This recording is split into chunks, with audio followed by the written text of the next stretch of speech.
कितना अद्भुत धनुधर है ये।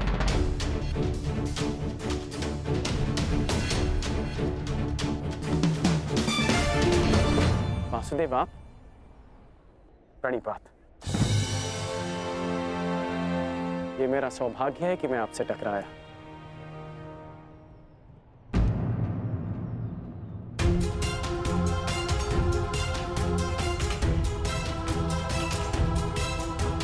सौभाग्य और दुर्भाग्य के लिए धन्यवाद और तानों का पात्र समय होता है अंगराज, मनुष्य नहीं। उचित परिस्थिति में, उचित समय पर, उचित मनुष्य से मिल जाना सौभाग्य होता है और अनुचित परिस्थिति में उचित मनुष्य से मिलना दुर्भाग्य होता है कर्ण। आपका टकराना तो उचित ही होता है वासुदेव, इसलिए यह सौभाग्य होता है। आज्ञा दीजिए। प्रणिपात।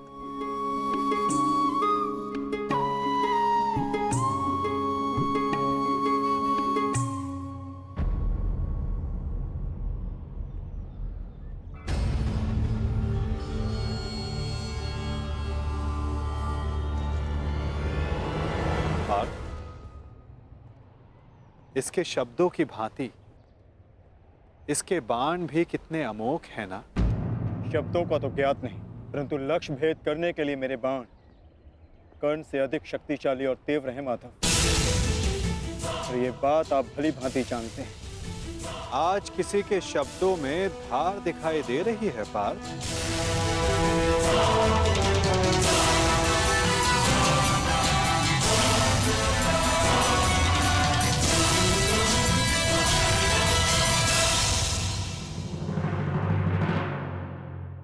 इसके शब्दों की भांति इसके बाण भी कितने अमोघ हैं ना। शब्दों का तो ज्ञात नहीं, परंतु लक्ष्य भेद करने के लिए मेरे बाण कर्ण से अधिक शक्तिशाली और तीव्र हैं माधव। और ये बात आप भली भांति जानते हैं।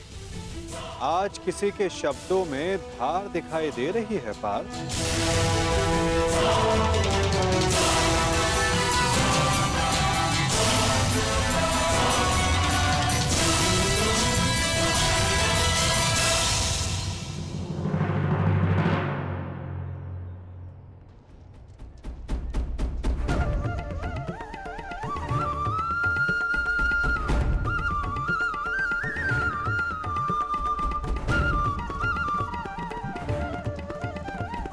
अब बता भी दो अपने सखा को, ऐसी कौन सी बात है जो प्रतिपल तुम्हें और अधिक अशांत किए जा रही है पार्थ। आप तो ऐसे कह रहे हैं माधव, जैसे कि आप तो कुछ जानते ही नहीं। कैसे जानूंगा, मैं कोई अंतर्यामी थोड़ी ना हूं। वाह माधव, जो संसार में कोई नहीं देख सकता उसे आप देख लेते हैं। जो सबके समक्ष है उससे अनजान होने का अभिनय करते हैं। आप भली भांति जानते हैं इस बात को कि मैं इतना व्यग्र क्यों हूं। क्यों आपके विचारों पर, आपके समय पर उसका अधिकार है। क्यों माधव, क्यों?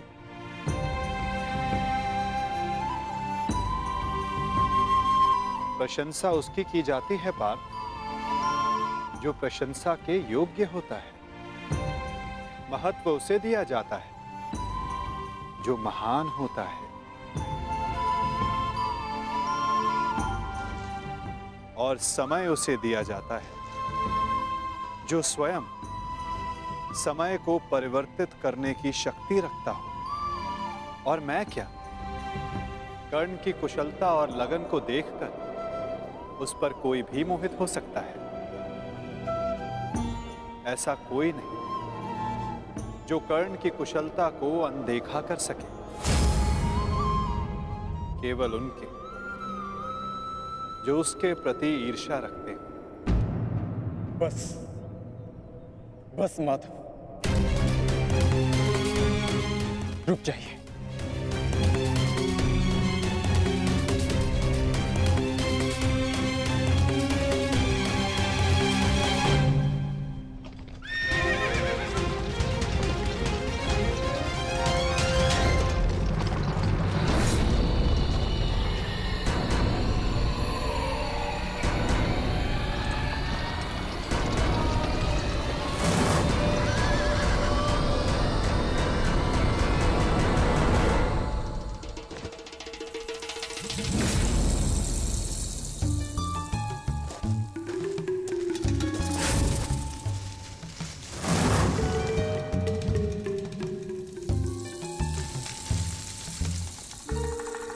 कौन है वहां?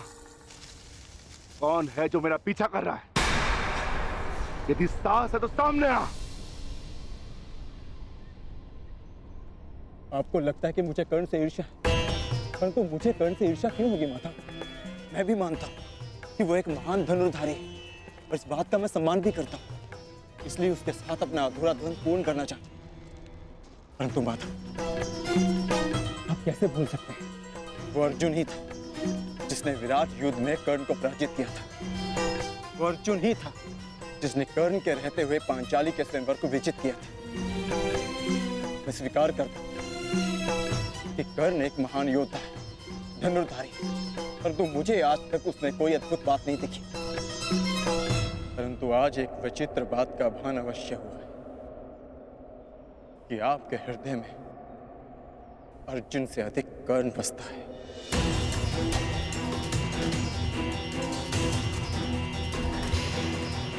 पार्थ, विराट युद्धगाह में तुमने नहीं, सूर्यास्त ने उसे परास्त किया था।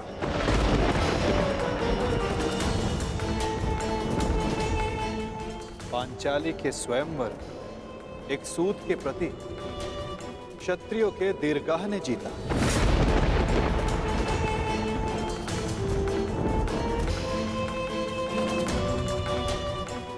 और रही बात मेरे मन में सम्मान की, तो पार्थ, मेरे मन में, मेरे हृदय में जितना सम्मान तुम्हारा है, उतना ही सम्मान अंगराज कर्ण का है। पार्थ,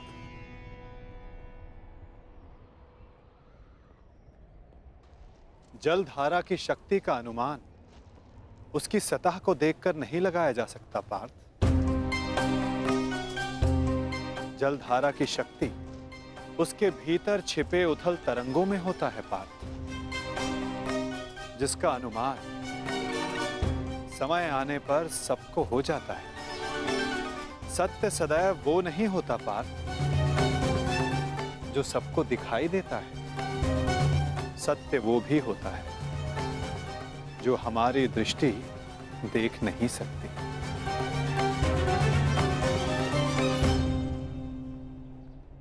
और बहुत शीघ्र तुम्हें उसका अनुमान भी हो जाएगा।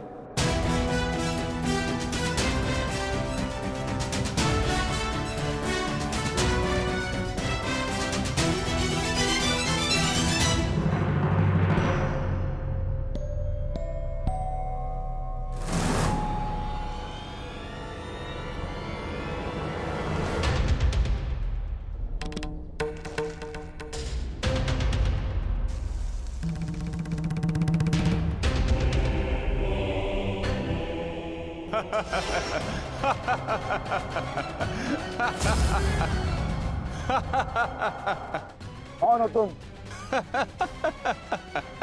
तुम्हें अनुमान भी है? किस पर हंस रहे हो? जानते हो मैं कौन हूं? तो मेरा नाम क्या है? बता दीजिए ना भद्र।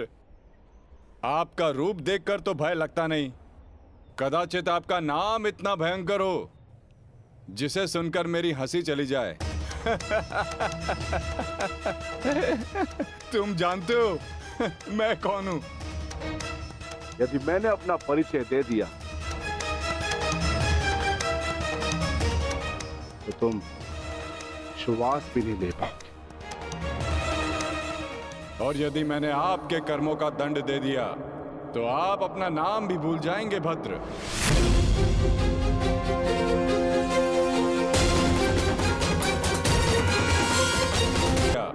तो आप अपना नाम भी भूल जाएंगे भद्र। जिस भांति आप पौधों और वनस्पति को अपने पांव तले कुचलते चले जा रहे हैं, स्पष्ट है कि निसर्ग के प्रति आपको कोई सम्मान नहीं है। वन से ऐसा व्यवहार केवल दो ही जंतु कर सकते हैं, एक जो मूर्ख हो और दूसरा कोई वानर हो। इसीलिए सोच रहा हूं क्या आप कोई मूर्ख है या फिर कोई वानर? मूर्ख, तुम्हें तुम्हारी मृत्यु क्या खींचता ये?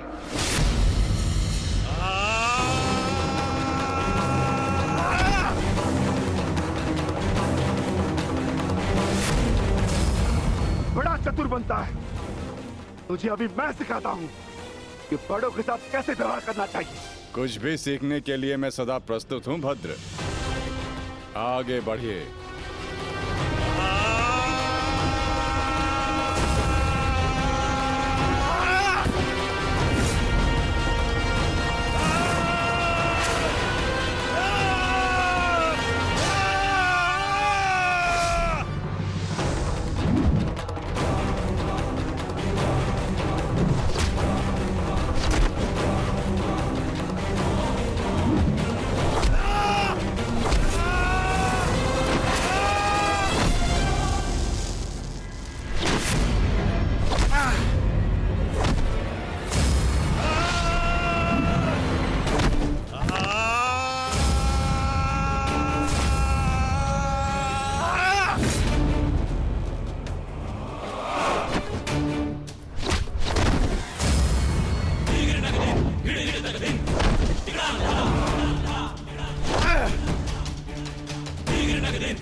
तुम साधारण मनुष्य नहीं हो सकते।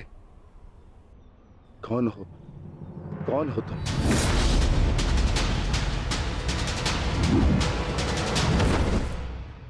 कहा था ना, अपना परिचय देना भूल जाओगे। अब सुनो मेरा परिचय। मैं हूं बर्बरीक, घटोत्कच पुत्र बर्बरीक।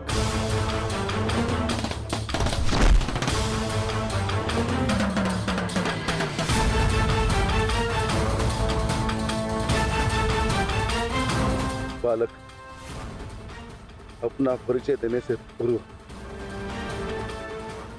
मेरा नाम तो जान लेते।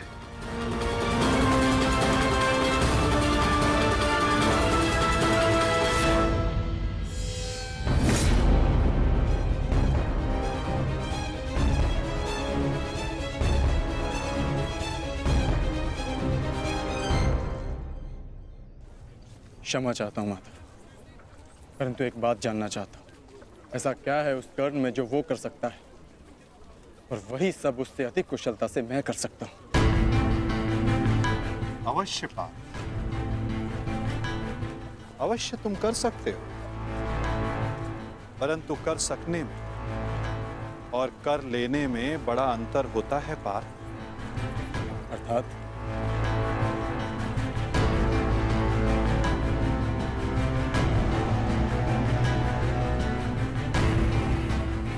शब्द और अर्थ के फेर में मत पड़ो पार्थ, उससे कोई लाभ नहीं होता। नहीं माता, लाभ है। बहुत गुणगान सुन लिया कर्ण का।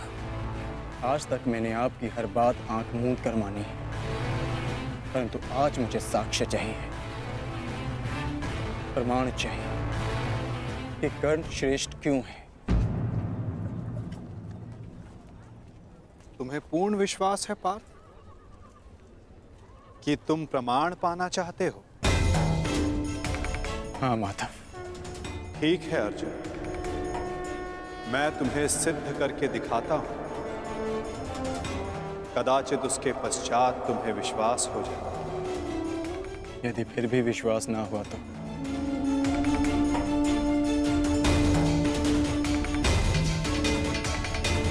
मैं वचन देता हूं पार्थ, कर्ण की प्रशंसा तो दूर, तुम्हारे समक्ष उसका नाम तक नहीं लूंगा।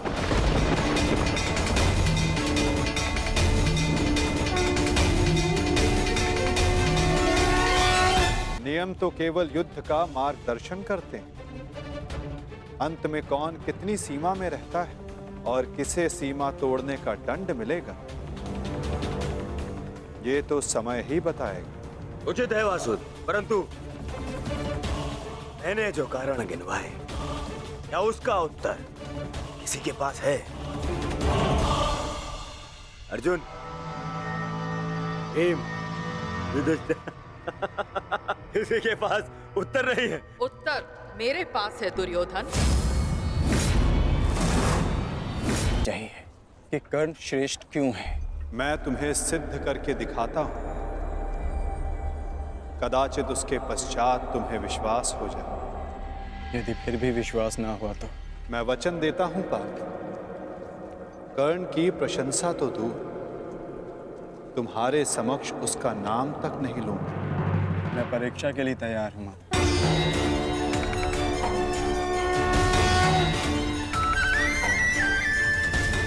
उन दो पर्वतों को देख सकते हो पार्थ?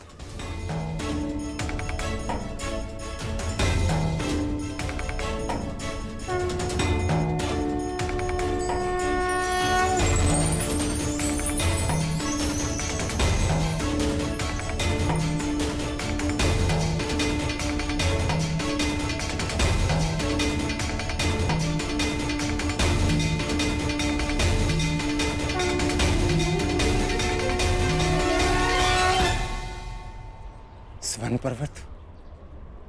हाँ पार्थ, अब ये दोनों पर्वत स्वर्ण में परिवर्तित हो चुके हैं।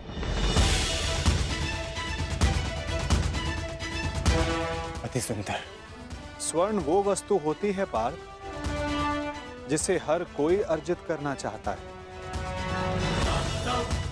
और अब मैं ये कहता हूं कि इन दोनों स्वर्ण पर्वतों पर तुम्हारा अधिकार है। और मैं ये चाहता हूं कि इन दोनों स्वर्ण पर्वतों को समान मात्रा में बांटकर इन ग्राम वासियों में दान कर दो। परंतु पार्थ, एक बात का स्मरण रखना, इन पर्वतों का सारा स्वर्ण दान करना होगा। स्वीकार है तुम्हें?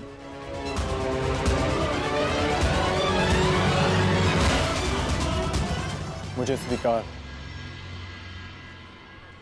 आज्ञा दीजिए मां। ग्रामवासियों,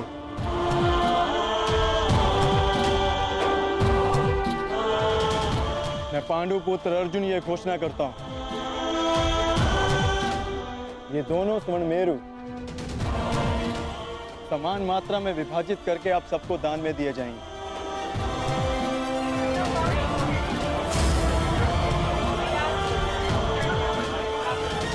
इसलिए आप एक पंक्ति में खड़े हो जाएं और अपना अपना भाग लेकर आगे जाएं।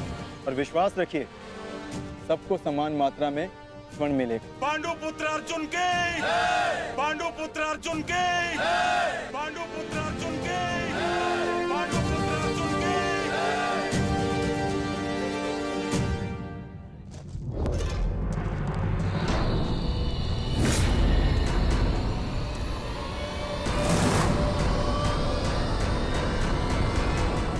ये क्या है पुत्र?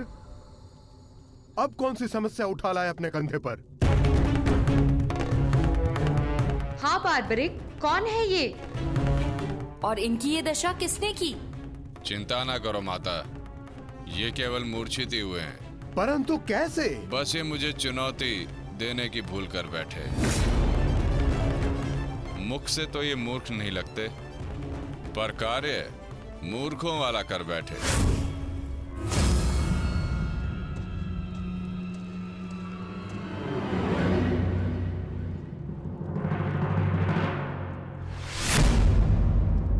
पिताश्री, पिताश्री, पिताश्री, पिताश्री, पिताश्री, मारवी, पानी लेके आओ। क्या हुआ पिताश्री? क्या हुआ? ये क्या अनर्थ कर डाला तुमने? तुम्हें पता भी है ये कौन है? ये पिताश्री है मेरे, तुम्हारे पितामह मध्य पांडव महाबली भीम है ये, जिनका सम्मान करना चाहिए उन पर प्रहार कर उनको अपमानित कर दिया। लज्जा आती है मुझे कि तुम मेरे पुत्र हो। हाँ, जो तुमने किया वो मूर्खता नहीं, पाप है।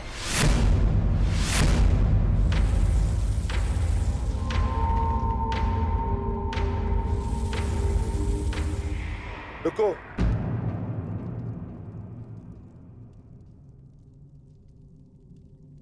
पिताश्री, मैं अपने मूर्ख पुत्र की ओर से क्षमा मांगता हूं। क्या ये मेरा पौत्र है? प्राणिपात पितामह, अपनी उद्दंडता पर मैं लज्जित हूं।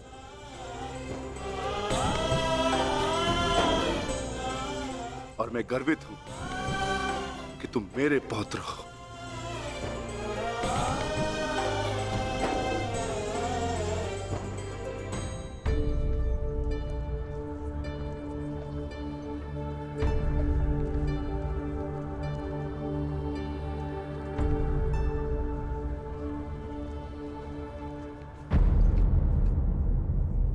जिस भीम को जरासन भी परास्त नहीं कर पाया, उसे धूल चटाकर बार्बरिक ने यह सिद्ध कर दिया वो कुशल योद्धा है। मैं बहुत प्रसन्न हूं ये जानकर कि तुम्हारी धमनियों में मेरा रक्त बह रहा है। जीते रहो पुत्र। आज बहुत समय के पश्चात तुमसे द्वंद्व करके मुझे बहुत आनंद आ गया। परंतु पिताश्री, आपके यहां आने का प्रयोजन क्या था? प्रयोजन है पुत्र, और वो प्रयोजन तुम्हें और बार्बरिक को सिद्ध करना होगा। आदेश दीजिए पिताश्री।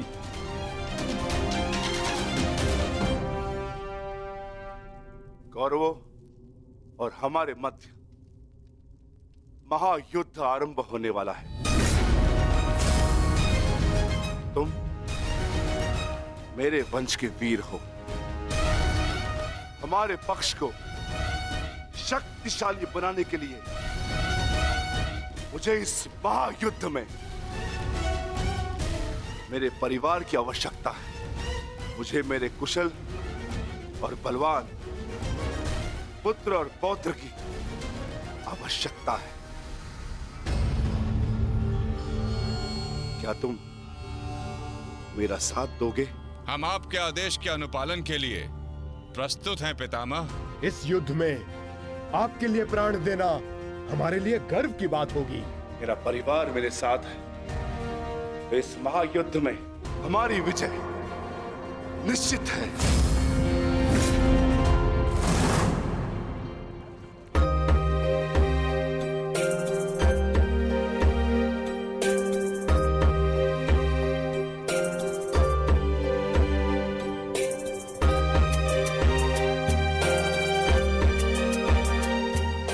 ये लोग तो पहले भी अपने भाग का स्वर्ण ले चुके हैं।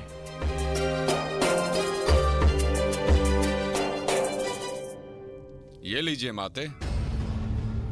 पुत्र, ये युद्ध संसार के इतिहास का सबसे भीषण युद्ध है। क्या तुम्हें भय नहीं लग रहा? माते, क्या आपको अपने पुत्र पर विश्वास नहीं है?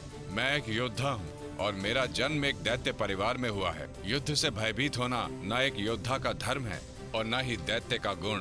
आपके पुत्र का कौशल युद्ध में निसंदेह महत्वपूर्ण साबित होगा। मैं नहीं जानता कि कौन उचित है और कौन अनुचित, कौन दोषी और कौन पीड़ित। मैं युद्ध लड़ूंगा तो केवल न्याय के लिए। अपने रण कौशल, प्रतिभा और साहस से सबको आश्चर्यचकित कर देगा आपका पुत्र। मुझे तुम पर गर्व है पुत्र। मैंने स्वयं को वचन दिया है माते कि युद्ध में मैं निर्बल पक्ष की ओर से ही लड़ूंगा। चले पुत्र। अवश्य पिताश्री।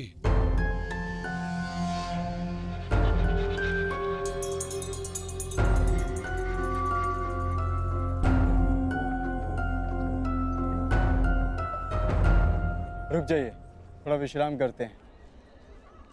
कुछ समय पश्चात पुनः प्रारंभ करें।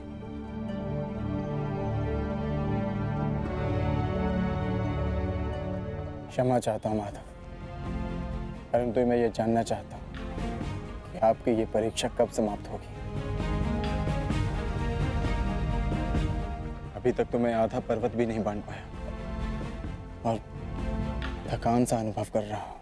पार्थ, अभी तो तुम्हारी परीक्षा का आरंभ हुआ है और तुम इतना शीघ्र थक गए। थक तो मैं गया ही हूँ माधव, परंतु पराजय स्वीकार नहीं करूंगा।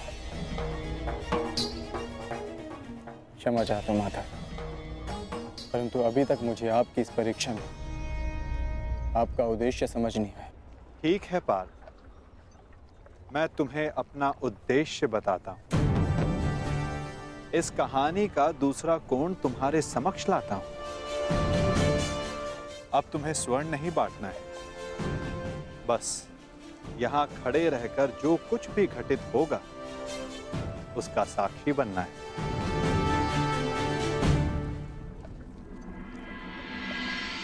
दिव्य दृष्टि से बाण शक्ति से जीते ये सारा रण, शांत चित्त धरे आत्मबल भरे जीते हर बाधा गण। सूर्य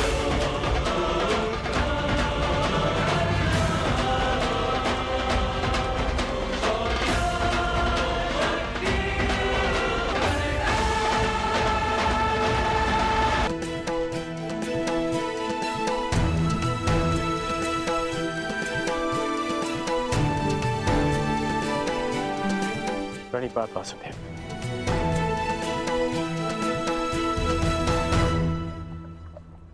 आदेश कीजिए कि कैसे आपने मुझे स्मरण किया। मित्र, एक महत्वपूर्ण कार्य के लिए तुम्हारी सहायता चाहिए मुझे। बड़े समय से इस कार्य को पूर्ण कैसे करूं, उसके विषय में सोच रहा था, तो तुम्हारा स्मरण हो आया और मुझे पूर्ण विश्वास है कि तुम्हारे अतिरिक्त इस कार्य को और अधिक उत्कृष्टता से कोई नहीं कर सकता। ये मेरा सौभाग्य है कि आपने मुझे अपना मंतव्य पूर्ण करने के लिए योग्य समझा। वो तो स्वर्ण पर्वत देख सकते हो मित्र।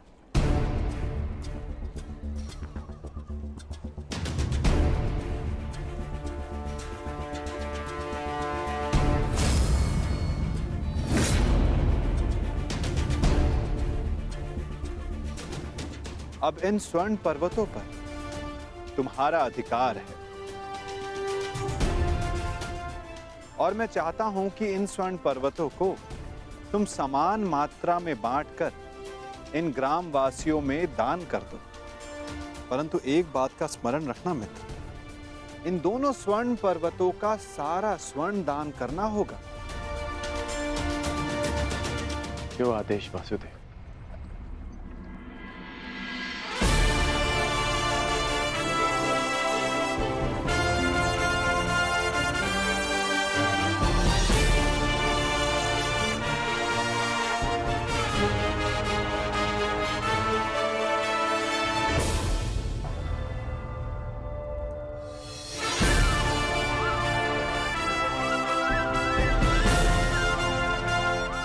मैं सभी ग्रामवासियों से निवेदन करता हूं कि ये दोनों स्वर्ण पर्वत अब आपके अधीन है। आप सब जाकर इस सारे स्वर्ण को आपस में समान भाग में बांट लें।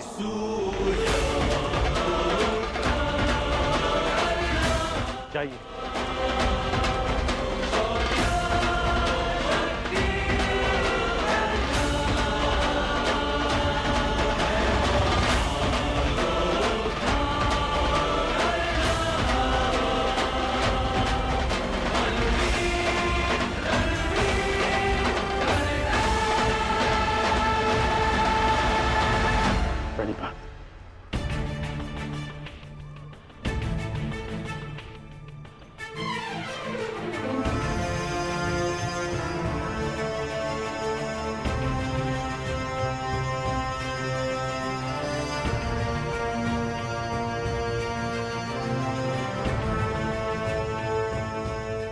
तुम्हें ये स्वर्ण इन ग्रामवासियों में बांटना था,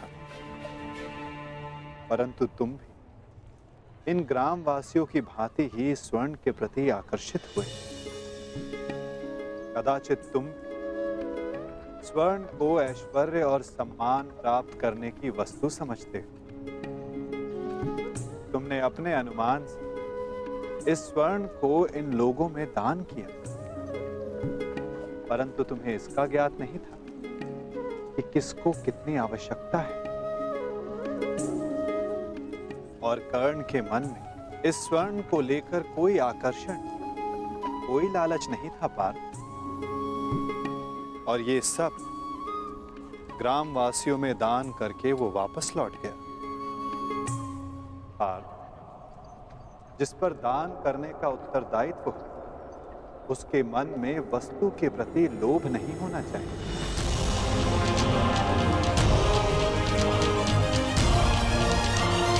पूर्वक ये स्वर्ण दान करने के लिए ये लोग तुम्हारी प्रशंसा करें, और कर्ण के मन केवल कर्म करने की इच्छा थी पार्थ, फल पाने की नहीं। ये वितरांग गुण, ये विरक्ति मनुष्य का लक्ष्य पाने की, उसका दान करने के संकल्प को दर्शाता है।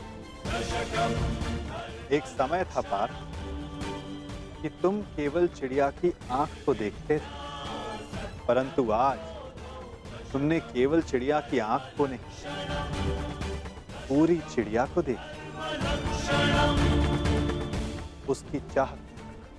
उसकी चाह पूर्ण करने की राह को देखा।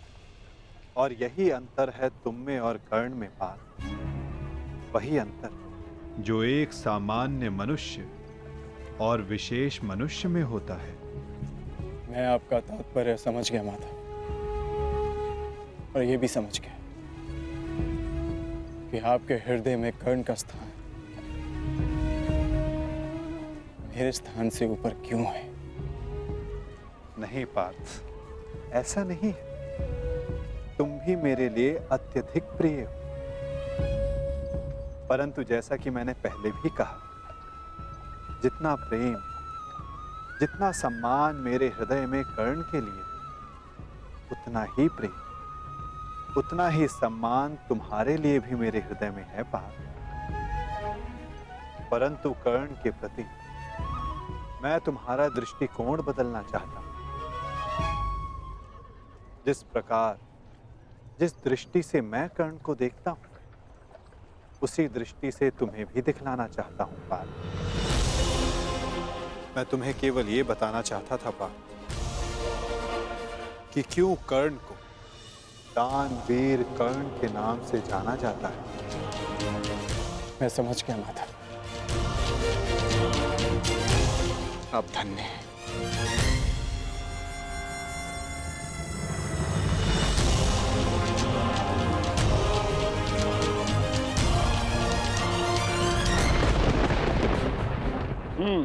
बड़ा दानवीर है ये कर्ण वासुदेव। आपकी परीक्षा तो पूर्ण हो गई, अब मेरी बारी। अब मैं बताऊंगा कि दानवीर होने के नाम पर कितना बड़ा ढोंग कर रहा है ये कर्ण। अब केवल अर्जुन को ही नहीं, पूरे संसार को ज्ञात होगा ये सूर्यपुत्र कर्ण कितना महान दानवीर है।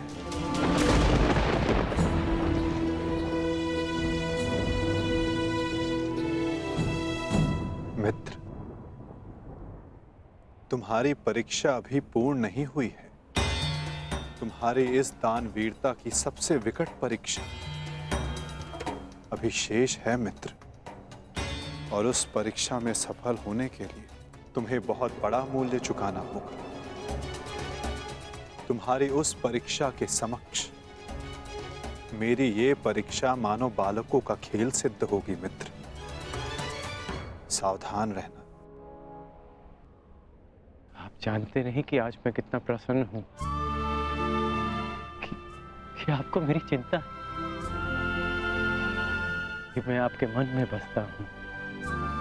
मुझे और कुछ नहीं चाहिए। अब यदि मैं अपने प्राणों को भी दान में दे दूं, तब भी सदा मैं धनी रहूंगा।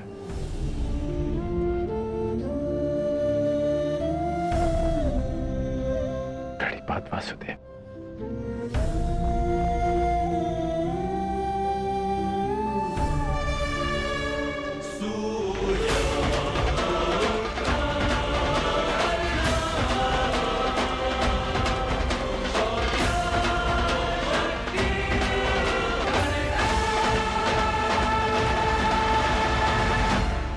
मैं तुम्हें सिद्ध करके दिखाता हूं, कदाचित उसके पश्चात तुम्हें विश्वास हो जाए। यदि फिर भी विश्वास ना हुआ तो मैं वचन देता हूं पार्थ, कर्ण की प्रशंसा तो दूर, तुम्हारे समक्ष उसका नाम तक नहीं लूंगा। मैं परीक्षा के लिए तैयार हूं माता।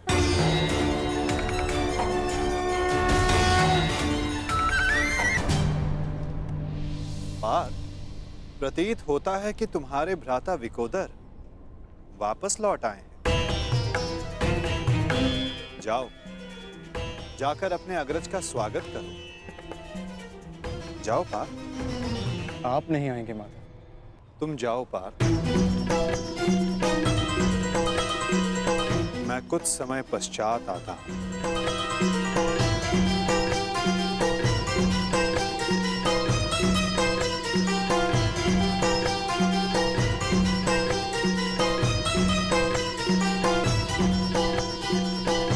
मुझे क्षमा कर देना वीर बर्बरीक। बस करो नकुल, मुझे कुछ नहीं हुआ है। कुछ नहीं हुआ? राधा भीम, आप अपनी दशा देख रहे हैं? किसने किया ये सब? बस एक बार उसका नाम बता दीजिए, जीवित नहीं छोड़ूंगा उसे। मैंने।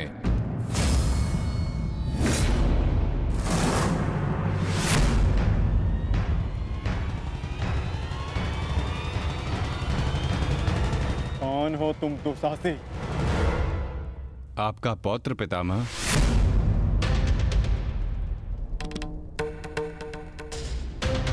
घटोत्कच पुत्र बर्बरीक हूं मैं।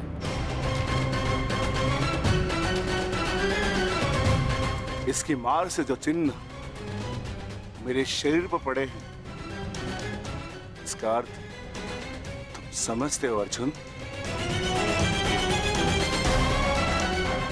इसका अर्थ है कौरवों पर हमारी विजय तो निश्चित है अनुज।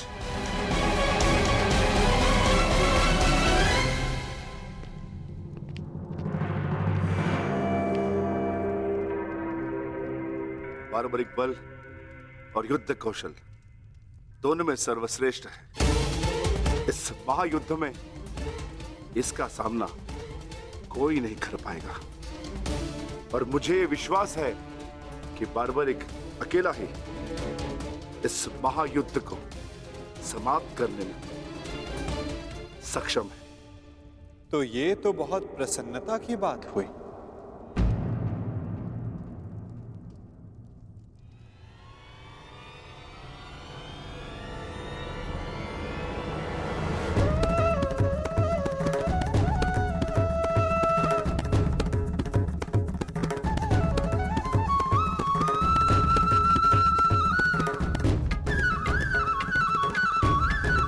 वासुदेव, ये मेरा पौत्र बार्बरिक है। बार्बरिक, ये मेरे भगवान कृष्ण।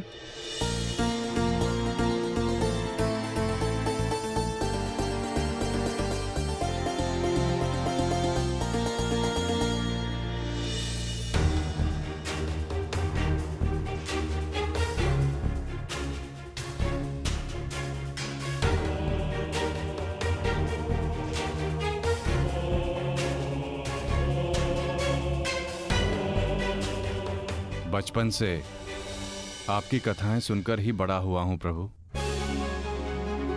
आप मेरे स्वप्न में आते थे। मैंने देखा कि आप ही मेरे मुक्ति मार्गदर्शक हैं।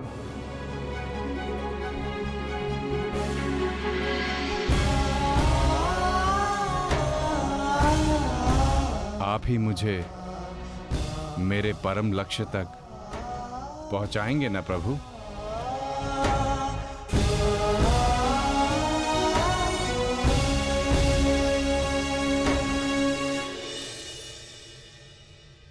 तो तुम्हें लगता है बर्बरी कि तुम स्वयं ही अकेले इस युद्ध को समाप्त कर सकते हो?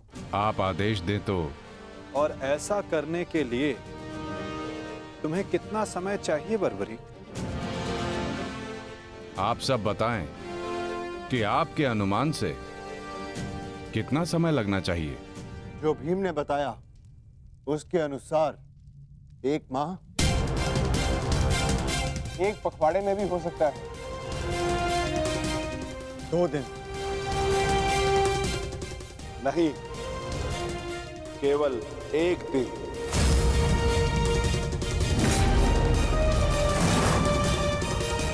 बताओ बात भरी। सही उत्तर क्या है? किसी का नहीं काकाश्री।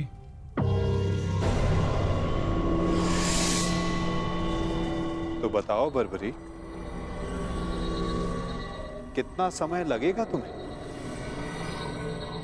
केवल उतना जितना 3 बाणों का संधान करने में लगता है।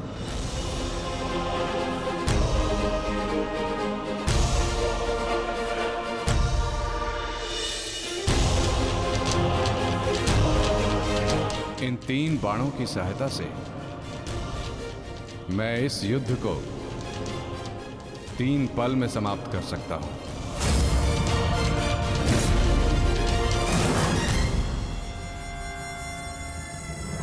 चाहे जितने भी शत्रु मेरे समक्ष हों, इन 3 बाणों से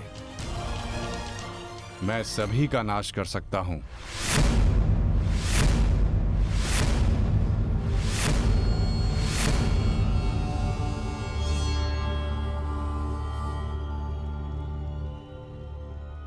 मैं केवल कथनी पर विश्वास नहीं करता बर्बरी, मुझे करनी का प्रमाण चाहिए। दे सकते हो? तुम राधे नहीं कुंती पुत्र हो, स्वयं सूर्य नारायण के अंश हो तुमका। जब तुम्हारा जन्म हुआ मैं अविवाहित थी पुत्र, क्या करती मैं? मुझे तुम्हें त्यागना पड़ा। क्रोध, अशांति, पीड़ा ध्यान केंद्र में सबसे बड़ी बाधा है। अपने क्रोध को, अपनी अशांति को, अपनी पीड़ा को शस्त्र बनाकर इसका उपयोग करो। कौन? उपयोग करो।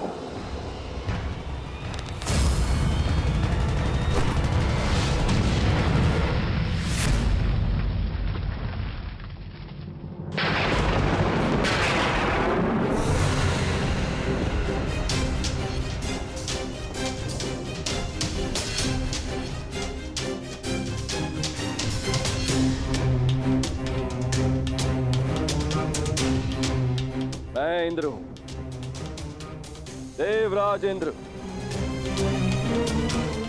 सूर्य को भी अपने नियंत्रण में कर सकता। तो तुम क्या हो? जितना भी अभ्यास करना है कर लो। का धनुष से बाण चला लो। हाल के बिना योद्धा को मरना ही होता है।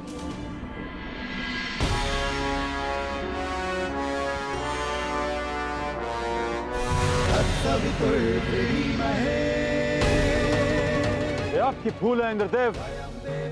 यदि आप अपने पुत्र का प्रहार बन सकते हैं तो मैं भी अपने पुत्र की ढाल बन सकता हूं। मेरे मार्ग में बाधा मत बनिए सूर्यदेव। जितना प्रयास करना है कर लीजिए, परंतु इस दानवीर कर्ण को कोई नहीं बचा सकता।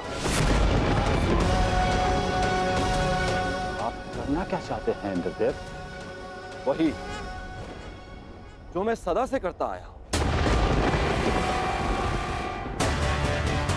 अपने शत्रु की दुर्बलता से लाभ उठाना।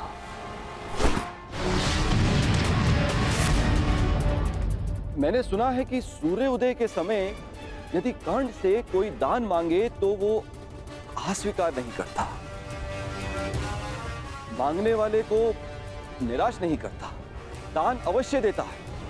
अर्थात कर्ण की दुर्बलता उसकी दान वीरता है और उसकी शक्ति वो कवच और कुंडल, तो जन्म से ही उसके लिए आपका आशीर्वाद है। जब एक ब्राह्मण दान में उससे वो कवच कुंडल मांगने जाएगा तो इस संसार को पता चलेगा कितना महान है ये सूर्यपुत्र कर्ण। यदि दान दिया तो मेरे पुत्र अर्जुन के हाथों अपने प्राण खोएगा, और यदि नहीं दिया तो मेरे हाथों सम्मान। सूर्यदेव, इन दोनों ही परिस्थितियों में विजय तो देवराज इंद्र की ही होनी है। यह धर्म है इंद्रदेव। कवच और कुंडल कर्ण को उसके पिता का दिया हुआ उपहार है। यदि आपका पुत्र मेरे पुत्र को पराजित करने में असमर्थ है तो इस भांति आप एक बहुत ही नीच कार्य करेंगे। यह अनुचित है। इसमें अनुचित क्या है सूर्यदेव? आपने अपने पुत्र कर्ण की रक्षा के लिए उसे कुंडल और कवच दिए। मैं अपने पुत्र अर्जुन की रक्षा के लिए वो कुंडल और कवच छीन लेना चाहता हूं। मैं ऐसा कदापि होने नहीं दूंगा। वो तो आपकी क्षमता पर निर्भर करता है सूर्यदेव। आप जो करना चाहते हैं आप करने के लिए स्वतंत्र हैं, परंतु कल या तो आपका मान रहेगा या आपके पुत्र को आपका दिया हुआ उपहार। मेरा पुत्र है वो सूर्यपुत्र कर्ण। शीघ्र ही आपको अपनी भूल की अनुभूति हो जाएगी। कल प्रातः संसार पर सूर्य का प्रकाश पड़े या ना पड़े, परंतु ज्ञान का प्रकाश आपकी बुद्धि पर अवश्य पड़ेगा।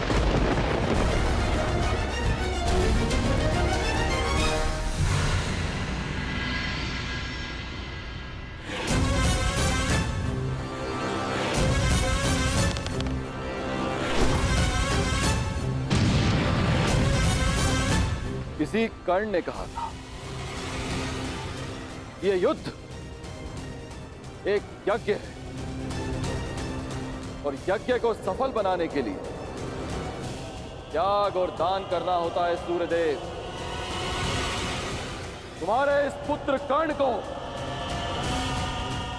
अपने प्राणों का बलिदान देना होगा।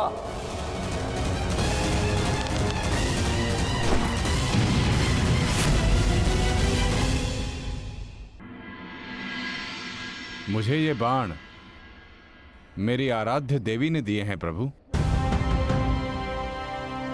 इन बाणों के लक्ष्य पर जो शत्रु होगा उन सभी का नाश हो जाएगा प्रभु। परंतु इतने भीषण युद्ध में तुम अपने शत्रुओं को पहचानोगे कैसे बारबरीक? सभी शत्रुओं पर लक्ष्य साधना इतना सरल कार्य नहीं। यदि तुमने अपने इन बाणों का संधान किया तो तुम्हारे मित्र भी मारे जा सकते हैं,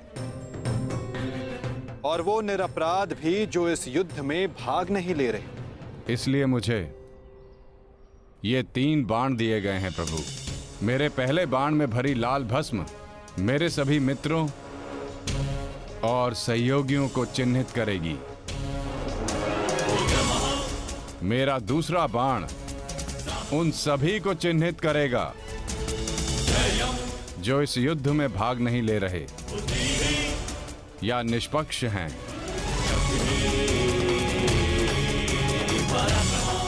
और ये तीसरा बाण एक क्षण में उन सभी का अंत कर देगा जिन्हें मैंने चिन्हित नहीं किया, अर्थात मेरे शत्रुओं का नाश। असंभव, मैं नहीं स्वीकारता। प्रत्यक्ष को प्रमाण की आवश्यकता नहीं है माधव। मैं यहां हूं, आप यहां हैं, और मेरे बाण भी। आप चाहें तो मेरा परीक्षण यहीं ले सकते हैं। बस लक्ष्य बताएं। तो ठीक है बारबरीक, लक्ष्य भी तुम्हारे समक्ष प्रस्तुत है। इस वृक्ष को देख रहे हो? इस वृक्ष के सभी सूखे पत्तों को अपना लक्ष्य बनाओ। परंतु स्मरण रखना बारबरीक, इस वृक्ष का कोई भी हरा पत्ता या कोई भी अध सूखे पत्ते का लक्ष्य भेदन नहीं होना चाहिए। स्वीकार है? आदेश का पालन होगा।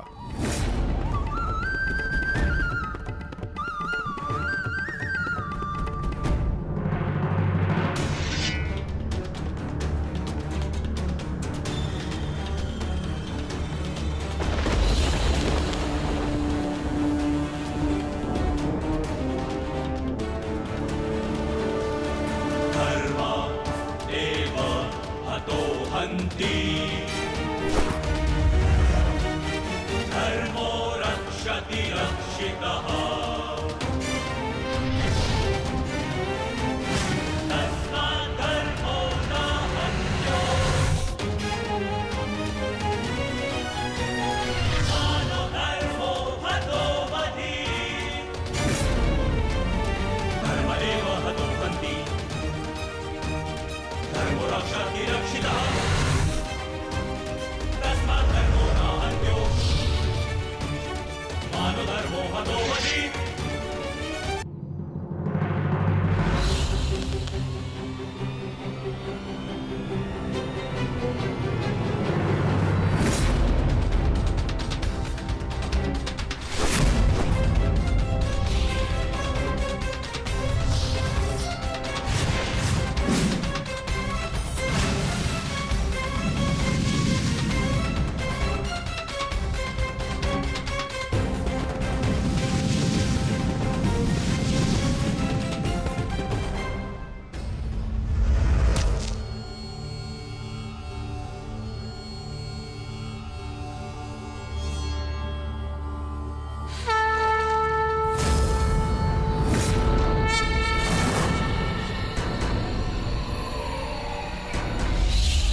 सभी अनचिन्हित पत्रों का लक्ष्य भेद हो।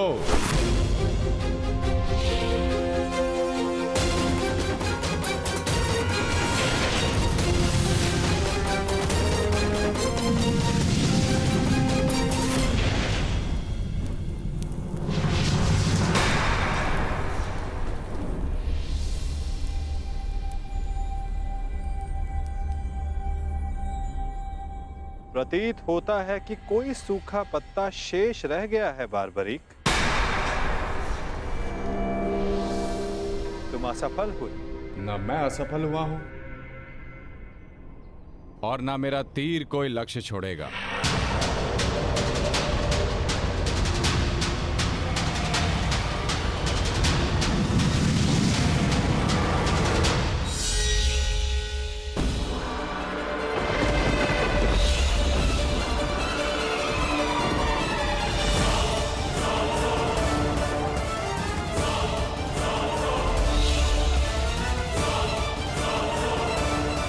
आपके चरण मेरे बाण के लक्ष्य के मध्य में आ रहे हैं प्रभु। आपसे निवेदन है कि आप अपने चरण हटाइए प्रभु, अन्यथा ये आपके चरण को भेद देगा। तो क्या ये बाण अपना लक्ष्य भेदने के लिए मेरे पांव पर आघात कर सकता है? जी प्रभु, शीघ्र अपने चरण हटाइए।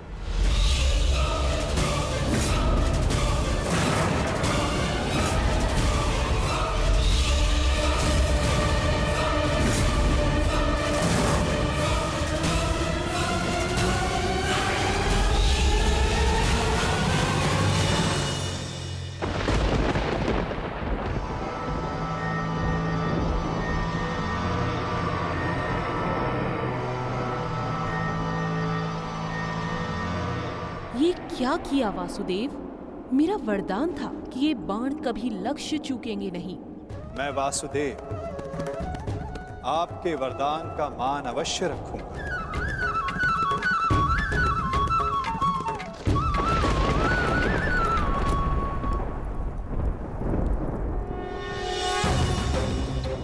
देवी, आपका ये बाण मेरा चरण भेद नहीं पाया, परंतु अब से मेरे शरीर का ये भाग सबसे दुर्बल होगा।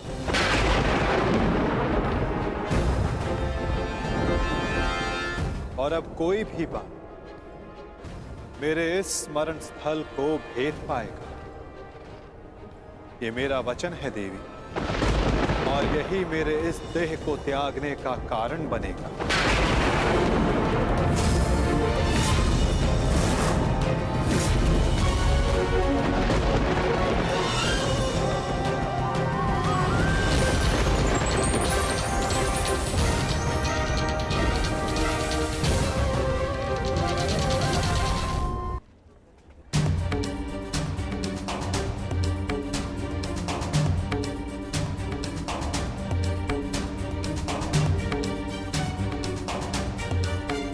क्या हुआ माधव?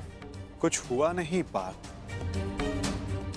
परंतु शीघ्र ही होने वाला है। ये मेरा वचन है देवी, और यही मेरे इस देह को त्यागने का कारण बनेगा।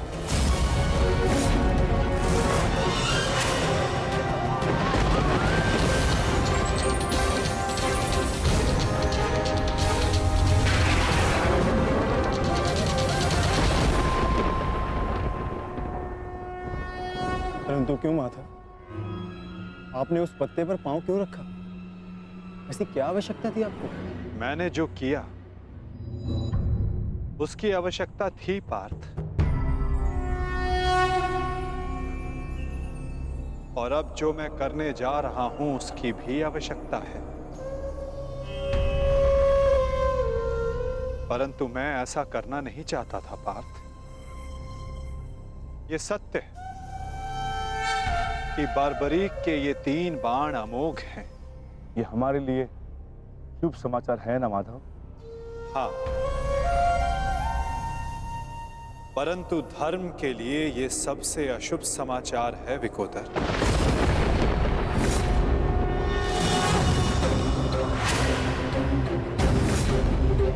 ये युद्ध केवल कौरवों और पांडवों के मध्य नहीं है।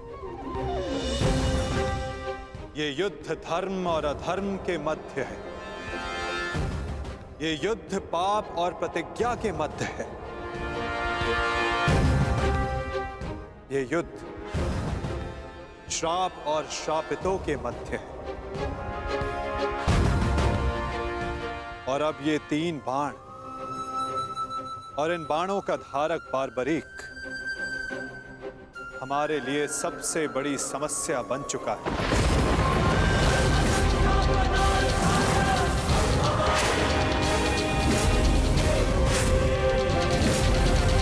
इसी कारण बार्बरीक का अंत अब अनिवार्य है।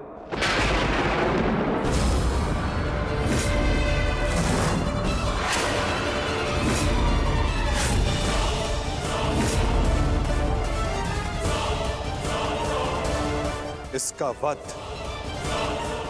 अब अटल है।